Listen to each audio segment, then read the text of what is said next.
Dear viewers, আজকে আর একটি নতুন লেসনে আপনাদের সামনে হাজির হলাম, যেটি হচ্ছে সি দিয়ে শুরু।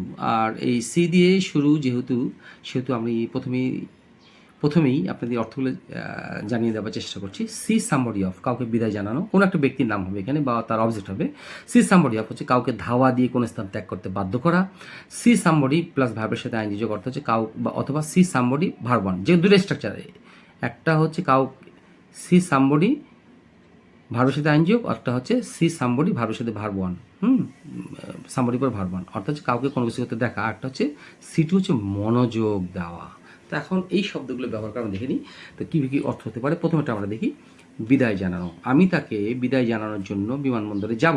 তাহলে আই শ্যাল গো, যাবো, future independence, go to the কোথায়, এয়ারপোর্টে। কি টু সি এই হিম, কাকে দেখতে যাব, তার object of, to see him off, তাকে বিদায় জানানোর জন্য বিমানবন্দরে যাব।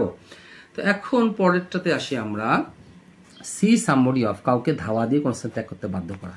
দেখিনি আমরা, স্থানীয় লোকজন ছিসকে চোরটিকে ধাওয়া করলো বা দিল। আচ্ছা, দ্য লোকাল পিপল স, দিল মানে করলো, এটা পাস্ট ইনডিফিনিট, এই জন্য সি এর জায়গায় ভার্ব টু হলো। The local people saw the petty thief. Petty thief অর্থ হচ্ছে ছিসকে চোর। পেটি থিপ, এই পেটি থিপ হচ্ছে ছিসকে চোর, PETTYTHIF, thief off, petty thief off, তাকে ধাওয়া দিয়ে পাঠিয়ে দিল, মানে দূরে পাঠিয়ে দিল। এক কথায় এই বাই চেজিং দিতে পারে, না দিতে পারে, তার দরকার নেই। আচ্ছা, পরের এক্সাম্পলটি হচ্ছে এই রিলেটেড, 2 নম্বর রিলেটেডই। কুকুরটি তাদের রাতের অন্ধকারে ধাওয়া করেছিল।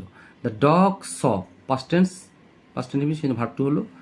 কাদেরকে, তাদেরকে। স দেম অফ, তাদেরকে ধাওয়া করলো, কোথায়, রাতের অন্ধকারে, in the darkness of night, রাতের অন্ধকারে। আশা করি বুঝাতে পেরেছি। এখন আসি সি সামবডি ভার্বের সাথে আইনজি যোগ অথবা see somebody plus verb one. এর অর্থ হচ্ছে কাউকে কোনো কিছু করতে দেখা।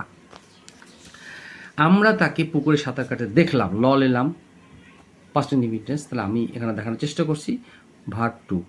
তাহলে উই স হিম, সুইমের সঙ্গে আইনজি যোগ, সুইমের সাথে আইনজি যোগ, আমরা তাকে পুকুরে সাঁতার কাটতে দেখলাম।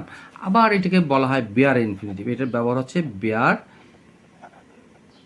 ইনফিনিটিভ। এটার লেসন আমরা যখন পড়বো তখন আমরা বেয়ার ইনফিনিটিভ সম্পর্কে জানবো, যেখানে টু এর ব্যবহার হবে না, কিন্তু টু লুকায়িত থাকবে। যেমন উই স হিম, এইটা হচ্ছে ভার্ব ওয়ান। আমি একটু আগে এক্সাম্পল দেখিয়েছি, এই বাক্যটা দুইভাবে করা যায়। এই 4 নাম্বারের বাক্যটি আমরা দুইভাবে করতে পারি। একটি হচ্ছে সি সামবডি ভার্বের সাথে আইন যোগ, একটা see somebody plus verb one. আমি এখানে আসলে যথার্থভাবে দেখানোর চেষ্টা করেছি, আশা করি সফল হয়েছি। We saw him swimming in the pond, তাকে সাঁতার কাটতে দেখলাম পুকুরে। We saw him swim in the pond, তাকে সাঁতার কাটতে দেখলাম। এখন last one is see to, অর্থ হচ্ছে মনোযোগ দেওয়া। এখন এখানে অর্থ হচ্ছে মনোযোগ দেওয়া। কী ক্ষেত্রে ব্যবহার হতে পারে শব্দটি, ঘাবড়ে যাবেন না, ইংরেজি হচ্ছে ডোন্ট গেট নার্ভাস। এই গেট হচ্ছে হওয়া, গেটের অর্থ হচ্ছে হওয়া। তাহলে কি, আমি বিষয়টা দেখছি, অর্থাৎ আমি মনোযোগ দিয়ে দেখছি। আই শ্যাল, দেখবো বা দেখছি, I shall see to the matter.